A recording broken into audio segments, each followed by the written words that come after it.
All right, repeat number 24. Just did 23 by myself.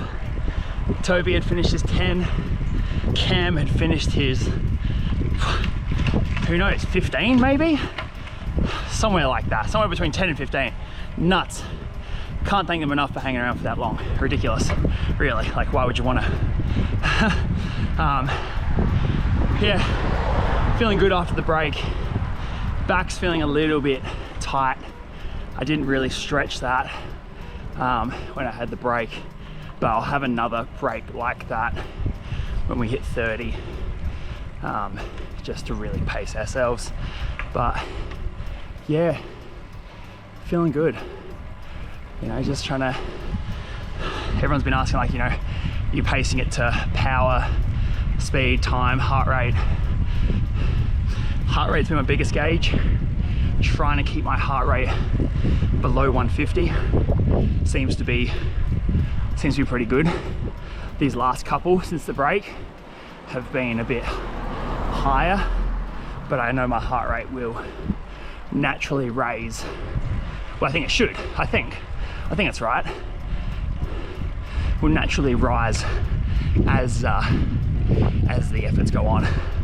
My shoulder is fatiguing holding this tiny GoPro. Someone put it away. Oh. And here we go. Part number 2 of my Everesting attempt. My name's Josh. Thank you for coming and watching this video. If you haven't watched part 1, jump back, have a look at that, check that out before we hear. This is part 2, following on from where we left off. I just hit 20 repeats done, technically hitting that halfway point to climbing the equivalent elevation of Mount Everest. Feeling good, just had my first proper break off the bike. Had heaps of people around me, good vibes, feeling good, body was feeling pretty good. As I just mentioned, back's feeling a little bit so-so, but that's fine. Doing a repeat by myself, I'd only done, this was probably like my 4th repeat. This was repeat number 24, and this was my 4th repeat doing by myself, which is absolutely crazy. Toby had finished his 10, Cam had finished his 13 or 14. I'm still not sure how many he did by the end of it. Feeling good, and just wanted to talk about pacing. I briefly mentioned it in that clip before. I didn't come into this with a strategy. I didn't want to come into a strategy because I'm such a big sort of numbers guy, but I also know that numbers can really get in your head in a bad way. Like, if I came out and I had this minute by minute, watt by watt, beat by bit, repeat by repeat strategy that I had to follow, and it had me this like down to the minute estimated finishing time. If I had that and then I found myself ahead of it, or if I found myself behind that schedule, it would not be a good time. I would not have a good time, because I know that I would be like, am I pacing this too much? Am I going too easy, or am I going too hard? Am I going to burn out? Like, I'm ahead of the schedule, which, look, I had a rough, like, you know, I had some numbers in the head about how long it was going to take me and whatnot, but I definitely found myself ahead of that. But because I didn't have it like fully planned out down to the minute, down to each rep taking this long and not being any longer or something like that, it was nice having that flexibility that I was like, oh, cool, we're just going to take it repeat by repeat. Heart rate was the metric that I use, which is a metric that I never really use. I'll always record, I've always got a heart rate strap on. I'm always wearing my Garmin. I've worn a Whoop straps before. Like, I've tracked my heart rate for as long as I can remember. Heart rate was the metric that I used, just because I think it was a really good reflection of how my body was reacting. Like, if my heart rate was spiking, then I was pushing myself a little bit harder. Especially as the day went on, my heart rate numbers would have been very different to the power I was putting out. As the fatigue set in, as I was starting to fatigue, even before having a break, like, I could see the difference in my heart rate versus what the power I was putting out and the times that I was going up the hill. I could see there being a difference before having a break versus after having a break, or morning versus the afternoon, or even when the heat came, when the sun came out and it was warmer during the day when the sun was beaming down, versus first thing in the morning when I was wearing bloody arm warmers and a vest and a cap to stay warm.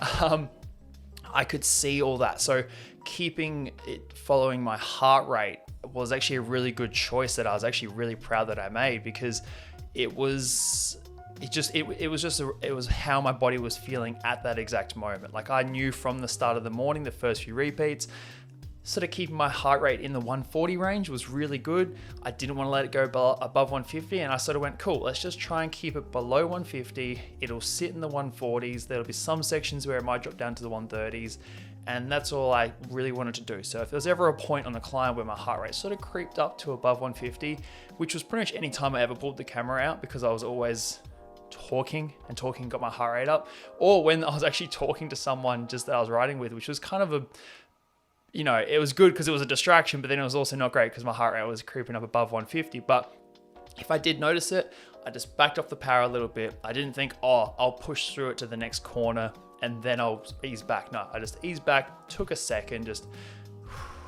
tried to relax. Actually focusing on my breathing a lot really helped bring my heart rate down. If you're ever in a climb and you're by yourself, you're not trying to race or anything, just take a second and really focus on your breathing, and you'll actually watch your heart rate come down. But that was it. Yeah, heart rate was the metric that I used, which I was really glad I did, because I thought it was a really good metric to follow, given the challenge, given how much of an endurance event it was. It was good to keep an eye on my body and how it was firing. Why I didn't use power? A lot of people were like, oh, you're following, a certain power plan or something like that. Like I've had a power meter for ages.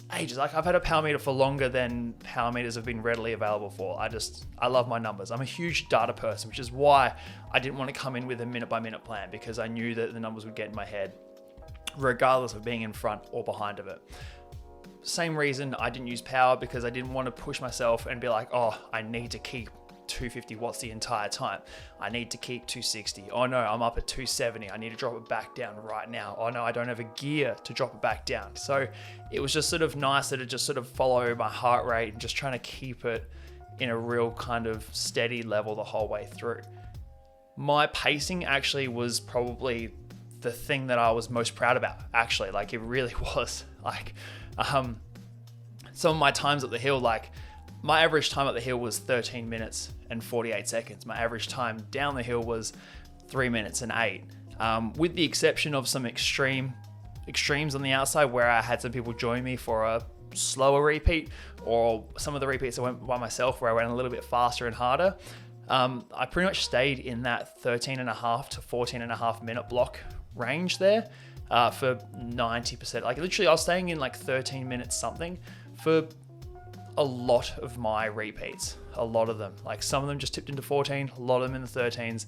And yeah, like my fastest was just under 13, longest just over 15. Like that's cool. For 46 repeats in the end, that's pretty cool.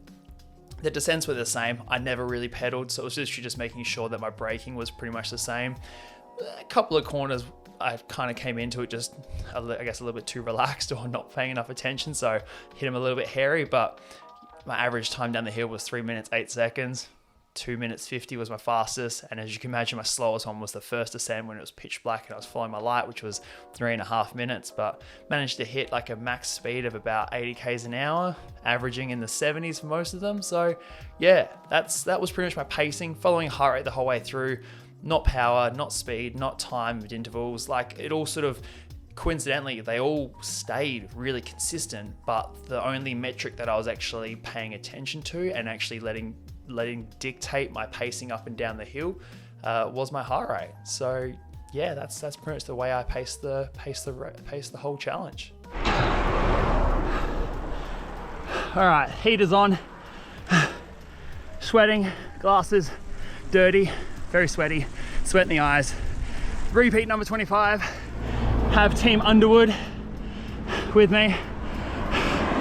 Nick, Liam, absolutely making sure I keep my pace nice and steady, nice and consistent, keeping me company. Awesome to see how many people have come out today. It's crazy.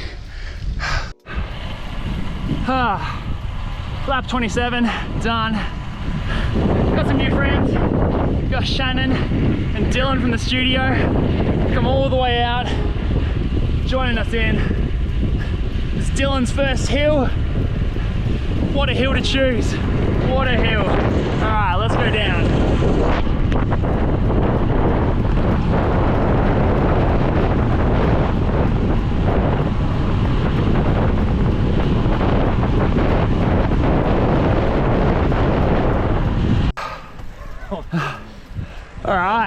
30 done on number 31. We were gonna have a break at 30, but my food's not here. Oop, car back. Food's not here, so we shall delay it. Hey mates.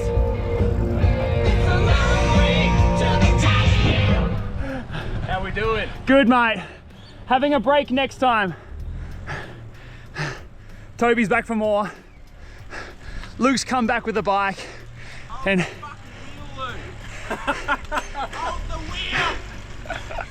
and Henry, brother, has joined us as well. Break next lap though. This is the last one before a break. All right, we are 8 hours, 40 minutes of rolling time in. What's the time of the day? 3 o'clock. 3 o'clock. So that's 10 hours? Yeah. Since 5? Yeah, since 5? Yeah. Cool. 10 hours in, 31 repeats done, into the last 10, 11 to hit Everest. Just waiting for some chippies to get here. Scheduled break. And we'll have, once we get some chips in, get some salt in, get back on it again, get some more going. Hopefully they're here soon. Okay, so we are now getting to the pointy end of things. We have done 31 repeats. I now have my brother, Henry, Luke, who you would have seen at the break when I had 20 came with his daughters. He's now come back with his bike. He was going to jump on the trainer and his wife was like, "What are you doing jumping on the trainer? Go out and go ride some hill repeats with your mate who's doing an Everesting." So he came out with the car. He actually left in a bit of a rush that he didn't even bring a jersey. So luckily I had a spare jersey in the car for him. So I've got Luke and Henry with me. As you would have seen as well, Toby came back through in the car just to check on how we're doing. Before that, I had Nick and Liam Underwood come through. So I had the other half of the Underwood team. I had the other half earlier in the morning with the rest of the PMA crew, and I also had Shannon and Dylan come through from the studio. 2 members from F45 studio come out as well, and it's actually Dylan's first hill that he tackled, which is pretty cool to have him tackle such a pretty decent hill to tackle, especially for your first one if you're used to riding on the flats there. And he was out in sneakers as well because he's still learning how to master the clip-in shoes. So 31 repeats done. We're waiting for some chippies. We now have Loz's mum, Lynette. She's come out, and Loz has now finished work. She had to work during the day, so she's out there. We're waiting on chips. My mum had to go to somewhere else to go get some hot chips. Only had one request for food, and that's the only thing I was really sort of feeling was I just want some, I love hot chips. Chips in both crisps, like potato chips, or also like proper hot chips. That's my go-to. That's just, I don't know if it's just a vegan thing, FYI, I'm vegan. I don't know if it's just like that, but chips are my go-to thing to go for. So, done the repeats, waiting for the chips to rock up, having our break, which was going to be at 30, now at 31. We've also had G rocked up as well. He hung around for a repeat. Also in the mix, I also had Billy. Billy came through and did a repeat. Billy went out for a massive training day. He had a massive training day planned on the cards for him, and he still managed to come through, do the descent, and then do a repeat with me, and then he would have literally just rolled home from there. He was absolutely spent after his training ride, so really appreciate him coming out. So I just wanted to sort of talk about, I guess, like the nutrition side of things. And I think this is probably worth a whole nother video, but as I mentioned in the previous video, a lot of people were talking about, you need real food. Don't even think about cycling nutrition. Don't even think about gels and bars and stuff like that. Literally just have cold pizza and flat Coke. Cold pizza and flat Coke were the things that I was told were the go-to foods for Everesting. And a lot of people were like, yeah, literally. It's just sugar, caffeine, carbs, real food, sits in your stomach, does the job. I actually got contacted and I got reached out to by the guys from Velaforte, Australia. It's UK-based brand, UK sports nutrition brand. But the Australian guys here reached out and saw, hey, we saw you doing an Everesting. That's wicked.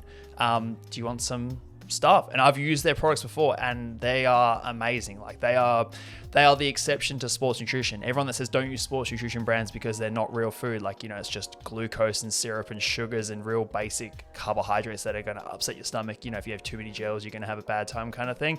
This is not them. This is not what they are. I do want to do a whole video breaking them down, but like, quite simply, their bars are amazing. They're proper real food bars. I think I could be wrong, but I'm pretty sure their entire range is gluten-free, and a lot of it's vegan. Like, a lot of their range is vegan as well.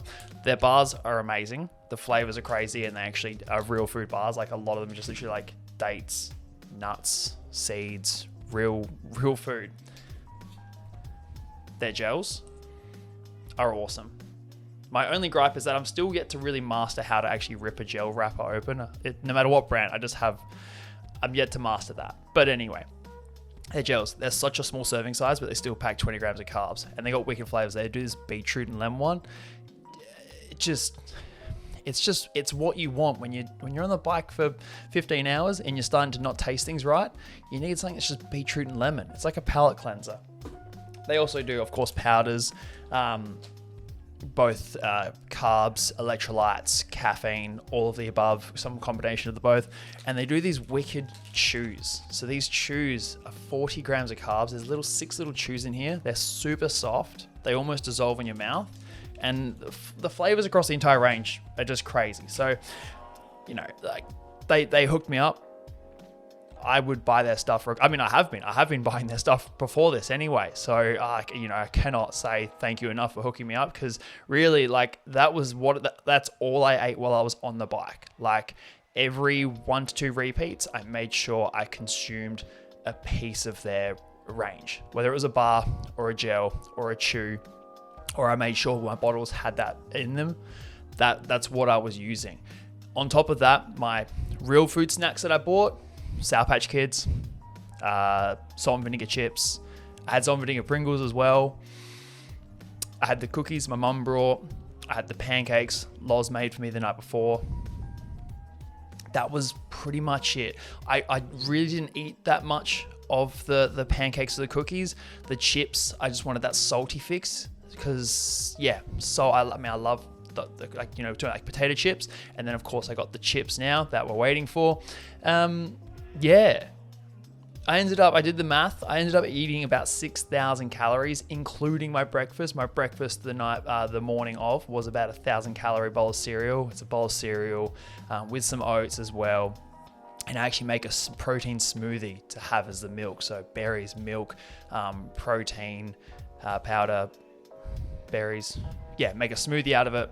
That is what I use as the milk. And that's how I have as a big bowl of cereal. So that was the first thing I had in the morning, which was great, because I know I have that every day. I didn't want to try anything different. And that's the biggest thing. You didn't want to rock up and go oh, cool. I've got all this nutrition stuff that I've never had. Like, I've had the Veloforte range before. I know how well they sit in my stomach. I wouldn't have gone with a brand that I've never used before, because that is just asking for trouble. The chips, I have the chips far too often. I knew they were going to sit well in my stomach. Sour Patch Kids, don't have them as often, but I know I've had them. They work. And of course, Coke and lemonade. I had to get some Coke. You got it. It's the cyclist fuel of choice. It just is. So, that's pretty much the nutrition side of things in a very, very basic, brief run through. I will do a proper video going through the Veloforte range. That's pretty much it. 31 repeats done. Getting to the pointy side of things now. It's starting to get pretty warm, as you can tell, and you'll see in the next clip I'm wearing a headband. I just got a headband, literally those repeats, especially ones where I had the Underwood guys with me. The sweat, every time I'd hit that last incline where you're in the complete sun, I'd always get a bit of sweat in the eye, and it would blind me. It would blind me for a bit, and I'd be like, I can't see. I'm just gonna hope I'm riding in a straight line. Eventually it would sort of, work its way out of your eye, and you're like, cool, that's it. So going strong, feeling strong, kind of in a bit of a disbelief at how well the day's going, honestly. And just plugging along, ready to get back on the bike after a break, making some good time. 8 hours 40 rolling time, being 10 hours. So we'd had a break for about just under an hour and a half already. My longest break was this one, actually, waiting for the food and sort of getting around. So feeling good so far. Alright, repeat number 34 underway. Rocking the sweatband, keep as much sweat out of my face as possible. This is what you're talking about. Absolute local legends. Cheers, guys. How's that? Just You gotta sit in the back of the car next one. oh, what? Oh, I didn't see it. They made a sign, Mount Everest this way. No. All right. Here is that sign. Those legends. Mount Everest this way. Go, go, go. So good. Effort. 34 done. On to repeat number 35. Luke just monstering along. Absolutely powering it. Feeling the heat. Yeah, it is sweaty. Yeah. It is real sweaty. Feeling the heat, but that's about it, thankfully. Still getting food in, still getting water in. Legs are feeling obviously tired. That's a no-brainer, but yeah, doing all right.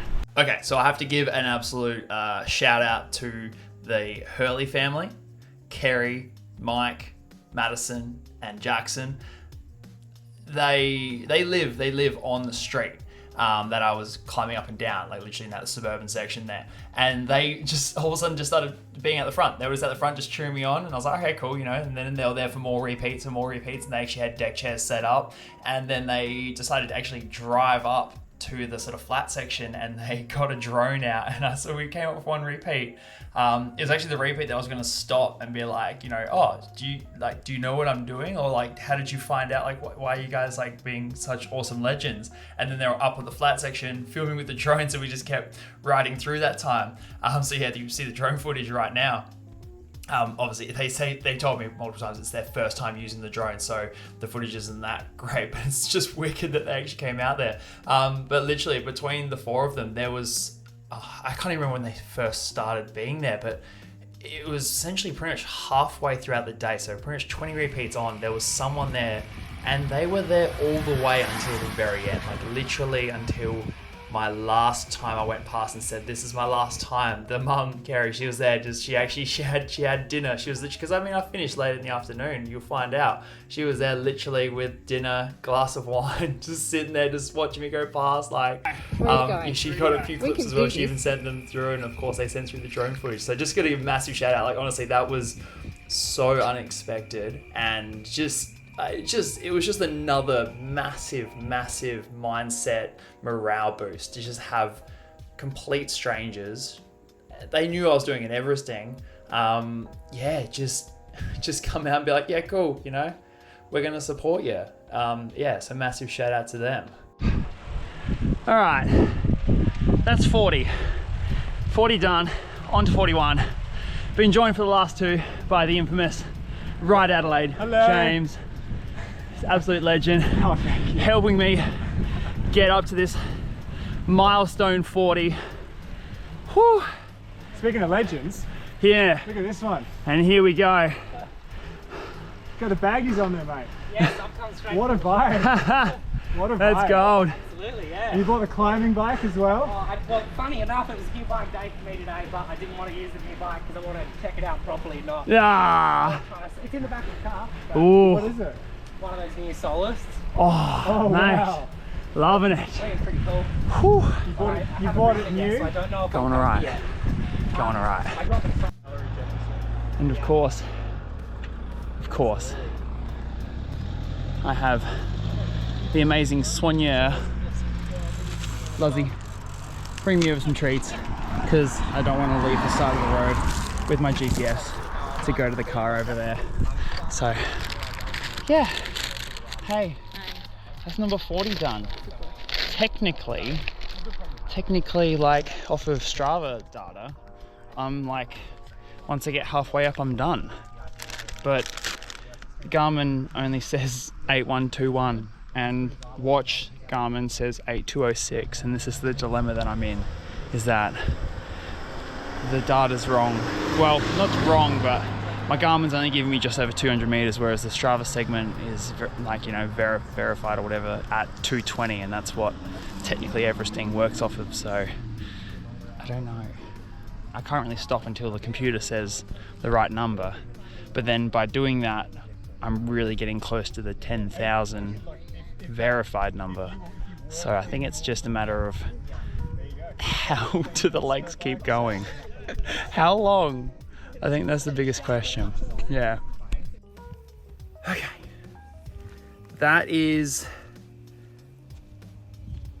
That's repeat number 42 done. Right now we're looking at, there we are, 8523 on my computer. Every time I do a segment on my computer, like a up and down, it's giving me about 205 meters of elevation. On Strava, the segment is 220. If you take 8848 and divide it by 220, it's 40.5. So technically, my 41st one, the segment before, about 25 minutes ago, by the time I'm here, that was my last, technical to claim, an Everest. But of course, I'm going to go until the screen there says 8848, and maybe a couple more, just so I might be able to hit another milestone after that. Alrighty guys, so you get to enjoy this view and I'm just going to talk over. I did actually talk in this clip, but I'm panting and breathing and it's not very easy to hear. So I'm going to do this voiceover here. This is rep 44. So to break down the stuff in the previous clips, the way Everesting works is all Everesting, as far as the site and verifying your technical and your official Everesting goes, is just literally how many times you ride a Strava segment, because the Strava segment is essentially a verified distance with a verified elevation. So my Strava segment for this hill, 220 meters every single time I do that. All I need to do is climb X number of repeats, and that's all that Everesting cares about. You take 8848, the height of Everest, you divide it by 220, and that gives you 40.5. So if I do 41 repeats, regardless of what my Garmin says or any computer, that is technically me climbing Everest, because it would have got me actually close to, above 8848 meters of elevation gained from climbing that Strava segment over and over and over again. The problem is obviously your Garmin, watch, Wahoo, computer, Hammerhead, whatever it is recording for 15 hours straight. It's not going to be 100% accurate. It's trying to record you go up and down this road. It's not going to count. It's not going to get every single interval. Some people actually told me that you want to try to almost stop at the bottom and the top of the hill to make sure you give your GPS enough time to actually catch it.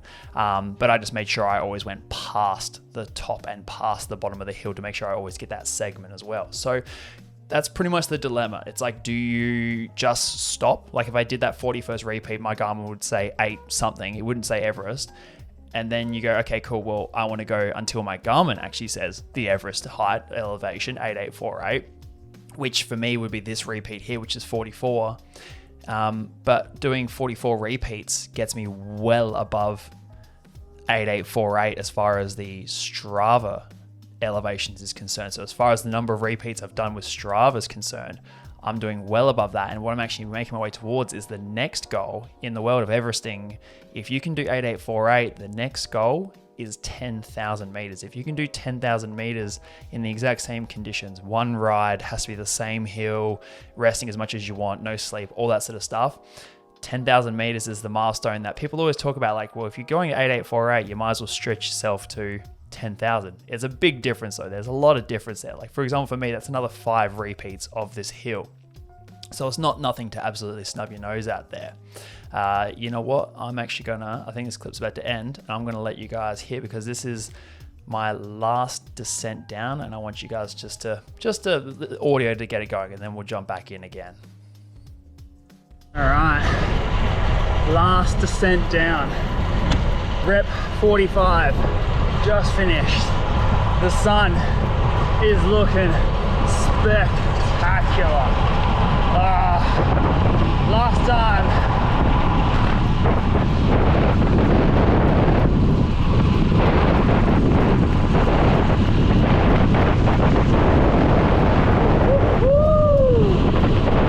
All right, so as you can see, I'm pretty excited to be finishing, having my last descent down the hill now. This is literally, that is the 45th repeat done, and this is going down for the 45th time going down the hill, ready to climb up the 46th time. So as I said, Spectacular sun coming through there.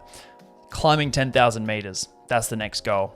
With me climbing up 44 times, and that'll be ticking 44 times ticked over the 8848 on my computer. I'm literally 2 repeats away from actually technically going off of the Strava segment data and the way Everesting site works. I'm 2 repeats away from hitting 10,000. My legs were feeling good. It's another 2 repeats. It's not nothing, but it's a very small amount in the scheme of things. So of course we did it. 2 repeats. Last 2 repeats to go. This is my last time going down the hill. Next time I go up, I've ticked Everest off 5 repeats before. I would have ticked over Everest on my GPS, on my Garmin Edge 1040, so at least I know I've done that.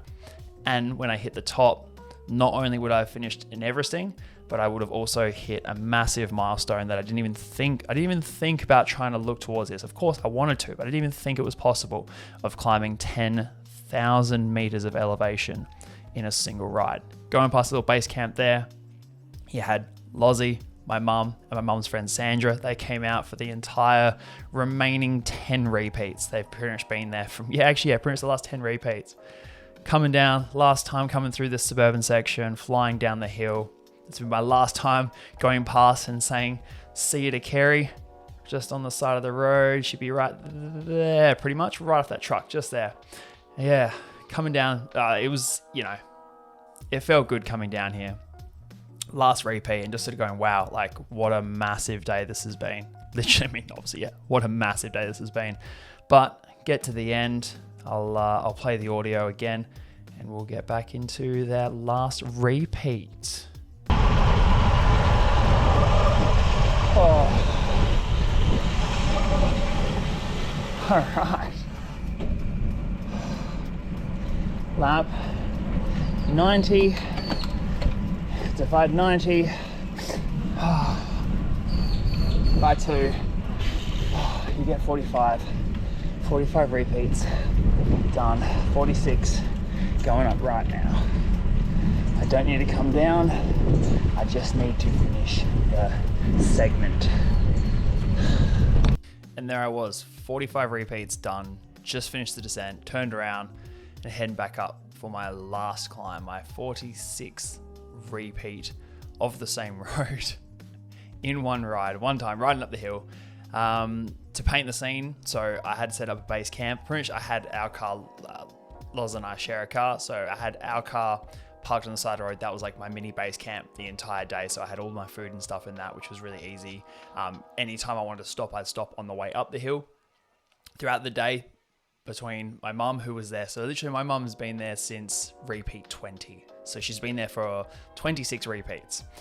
Then we had Loz's mum join for a few repeats. She hung around for a few, and then we had obviously once Loz finished work, then she came out and she was there from about literally repeat 31 onwards, so she was there for 15 repeats. As well as that, we had Sandra, my mum's friend. She came down to check it out. She didn't plan to hang around as long as she did, but she hung around all right to the finish as well, which is great. So you had the 3 of them. They were at like my base camp there, which you would have seen in the clips before.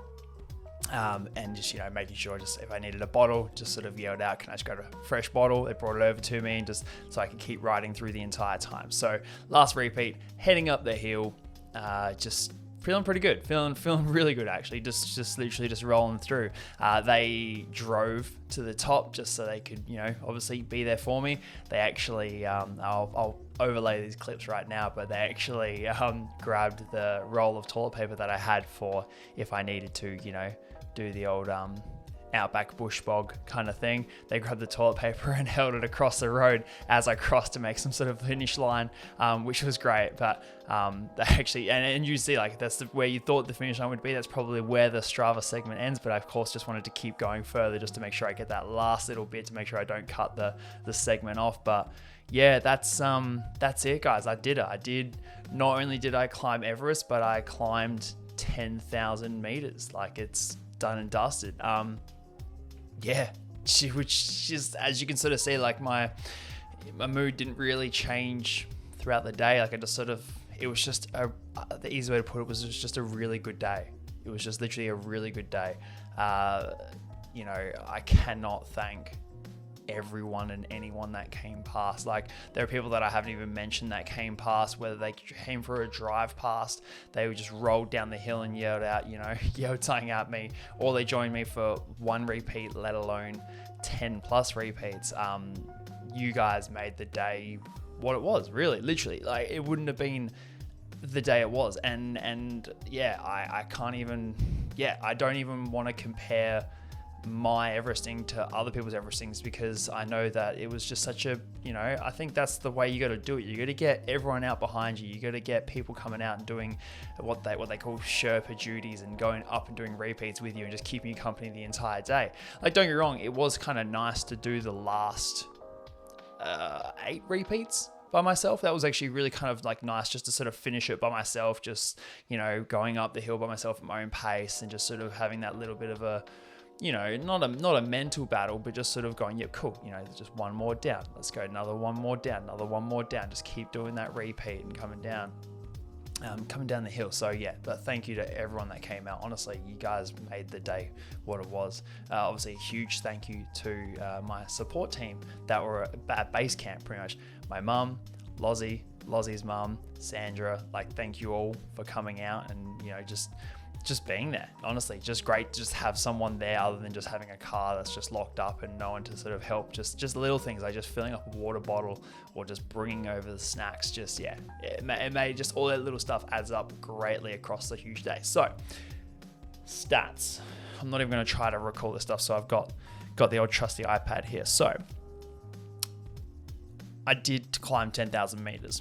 As far as going technical Everesting, climbing Everest, 8,848 meters, would have been 40.2 repeats. So just to keep it simple, when I completed my 41st repeat, that had given me 9,020 meters of elevation gain. I did that in 11 hours and 28 minutes of moving time, 13 hours and 34 minutes of total time, and I actually covered only 184 kilometers of actual distance. So sub 200 kilometer Everest is classified as like steep. So 184 Ks to do 9,000 meters of climbing. That's pretty cool. As far as the actual total ride goes and what I've technically submitted to the Everesting site, 10,000 meters is 45.45 repeats. So my 46th repeat that you would have just seen me cross the line for, 10,120 meters, 12 hours, 54 minutes moving time, 15 hours, 12 minutes total time. So just under 13 hours of moving time, just over 2 hours of total elapsed time from literally 5:02 when I started to when I finished. And of course, 207 kilometers covered. So just over 200 kilometers for the 10,000. More stats just to throw them out there. Average power for the total ride. So the total ride, including the descents, the slow pedaling around the corner, turning around, and the light pedaling to get it back up to speed. 255 watts for the entire day. So 13 hours at 255 watts, or averaging 255 watts with the rolls down and obviously going higher watts on the way up. Average heart rate for the day, 135 beats per minute, which is pretty cool. TSS, 729, which is, like it's a lot. It's a lot for one day, a lot for one ride, but it's actually nothing too crazy. Like I said, I was like, for the climbs, I was averaging 257 watts, average and normalized climbing watts for 263. So I was averaging kind of like 3 watts per kilo on the way up, average cadence of 70 RPM. Yeah, just, my time went through before, obviously my heart rate went through before and stuff like that. So just sort of, going through it. And of course, the most important thing is I did actually get the big certificate, the official verification. You guys can see it right now. Mount Osmond, Beaumont side, Australia. The date, obviously, with it being an international, they must have got the date a day early, but 207.73 kilometers, 15 hours, 12 minutes and 33 seconds, 10,102 meters, 9.7% gradient, 46 repeats done. That is my Everesting done and dusted. So yeah, that's it. I'll do another video. There's things I haven't covered. Obviously, like, you know, I guess like my training lead up to it. And I kind of want to talk about before Everesting and then also after Everesting, or after 10,000 meters, in sort of a separate video, so I can kind of just talk about my lead up to it and then also how I felt afterwards, because it was kind of interesting. And I didn't have an ideal post. I didn't have an ideal recovery week, but that's also my fault, but I'll go into that another time. And also my equipment, I'll do, because, you know, my bike's wicked. I've got a wicked bike, and there's a wicked story behind it as well. So I need to go through that in a separate video. And I've also got a bunch of amazing photos taken by James, Ride Adelaide photographer, who took some incredible photos, who actually is responsible for this amazing photo right here, which I'm going to get printed out, minus the text that I've put on there for this, but this amazing photo, and also pretty much every photo that's across my socials right now, he took, both before the Everesting and actually came out and took some photos on the Everesting. So I cannot thank him enough for coming along just on the day, even just to ride with me. Then he pulls that little camera and takes some photos. So thank you again, James. Yeah, you know, it's awesome. It's awesome. It was just such a good day. It almost didn't feel like, it didn't feel as hard as I thought it was going to be. Really, it just did. Simple as that. I thought it was going to be a much harder, tougher, rougher day. It was actually just so good that it makes me think that maybe there's something to ultra endurance events, challenges, races, rides that is my specialty. Not specialty, but maybe it's just something that I'm actually pretty good at, or maybe that's just something that I can do. I've got the ability to keep positive and just keep swimming, just keep ticking the legs over. Yeah, thank you for watching this. Cannot express enough how much I appreciate, you know, watching this. First videos back on YouTube for a very, very long time, so I'm very rusty. This is probably dragging on way too long. I apologize. I sincerely apologize for that. Let's just wrap it up. Like, comment, subscribe, share, comment down below things you want to know, questions, comments. Have you done an Everesting? Yeah, just thanks for watching, guys. I'll see you in the next video.